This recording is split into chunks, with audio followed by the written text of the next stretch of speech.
Ladies and gentlemen, William Ruto is going to be a one-term president unless a miracle is going to happen.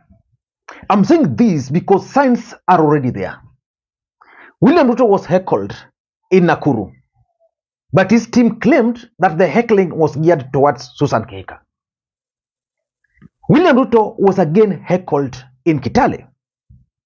His team claimed that the heckling were for the Kimilini Member of Parliament, Kakai. Today, William Ruto was heckled in Meru. His team is suggesting that the heckling was for the Governor Mwangaza Kawira. I want you to watch this clip here and tell me, because for me, William Ruto was the one who was speaking.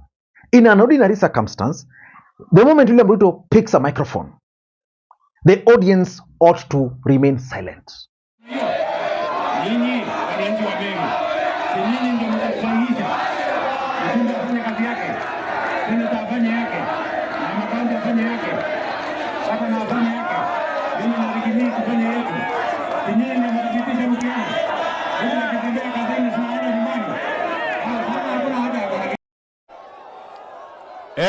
Ebu tusikizane. Vijana,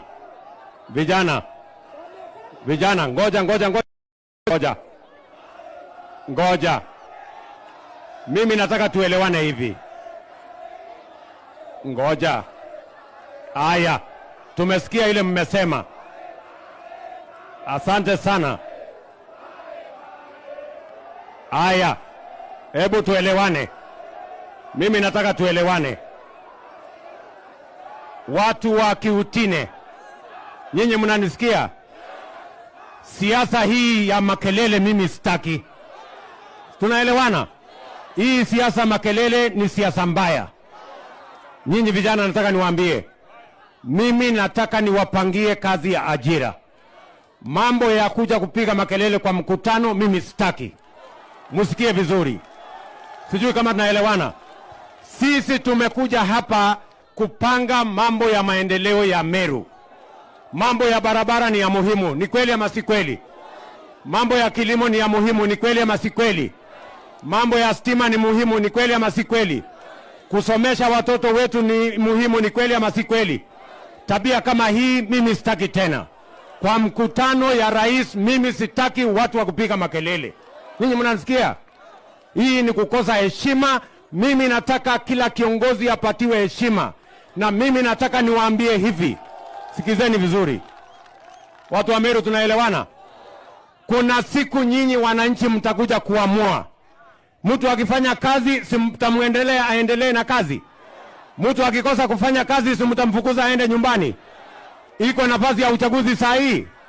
Vijana tafadhali, mimi nataka niwaeleze tabia hii ya makelele ni mambo ya Azimio na ni maneno ya ODM. Sisi hatutaki mambo ya ODM katika mkutano ya UDA na mkutano ya Kenya Kwanza. Ninyi mnanielewa?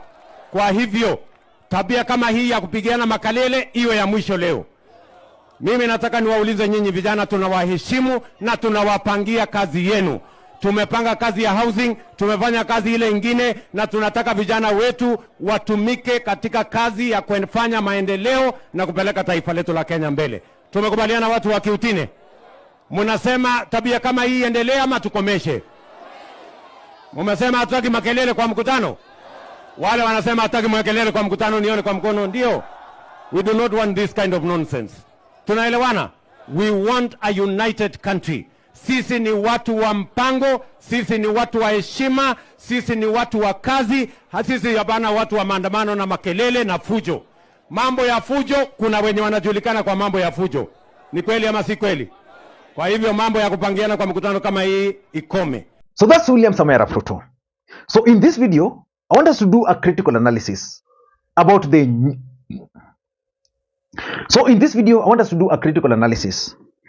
the whole incident. What can we deduce from that incident? Before we do that, for those who are watching this channel for the first time, please take a second or two, click the subscribe button so that next time we produce a video like this, YouTube will automatically notify you. And to the subscribers, I want to continue thanking you guys for your continued support. Because without that support, this channel cannot be where it is. Ladies and gentlemen, without any further ado, allow me to dive in. First of all, Let us agree on one fact, that William Ruto's mission in Meru was actually intended to achieve two main objectives. The first objective was to counter ODM activities in its strongholds. For those who've been following the politics of this country very closely, Raila Odinga embarked on a 9-day tour of its strongholds. The response has been massive. William Ruto was just watching. Then he decided that that was not the right thing. He also needed some limelight. So William Ruto then embarked on that Meru tour. And the second objective was that there has been this narrative that the strongholds were actually boycotting William Ruto's activities.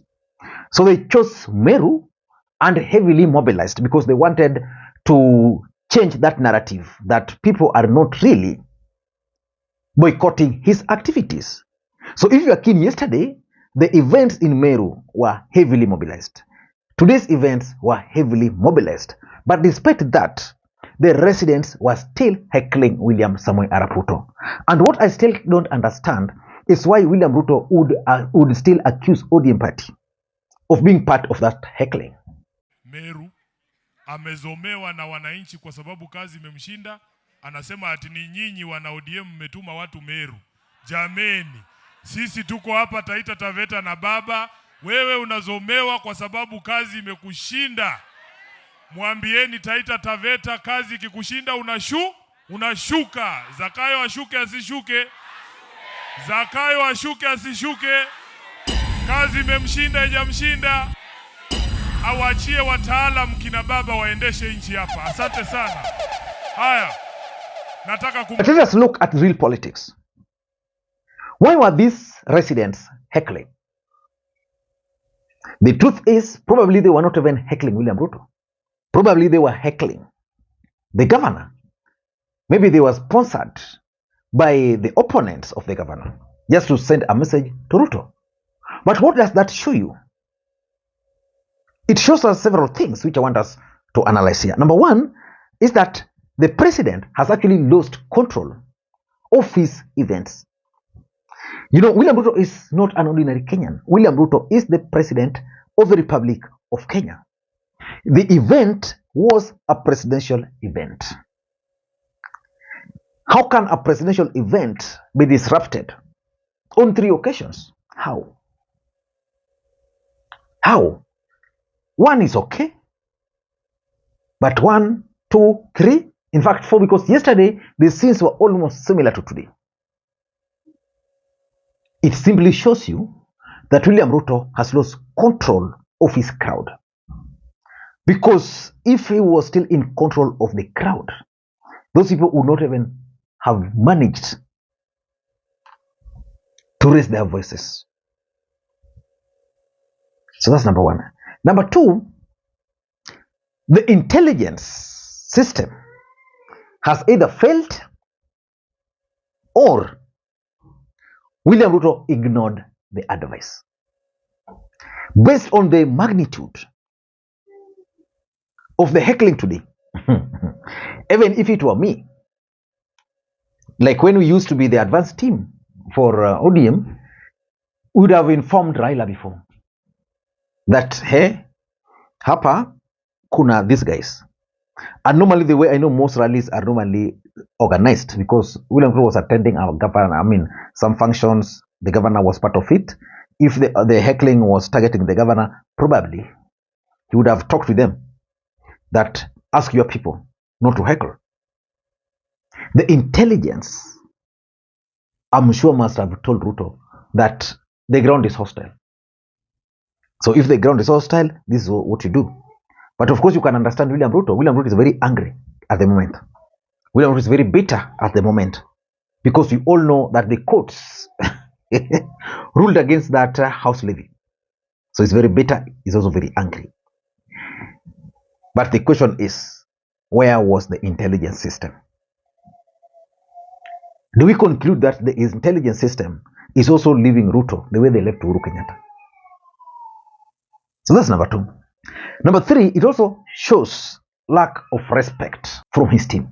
Because, for example, I want to assume that this heckling, according to the way their team are saying, was organized or was targeting the governor.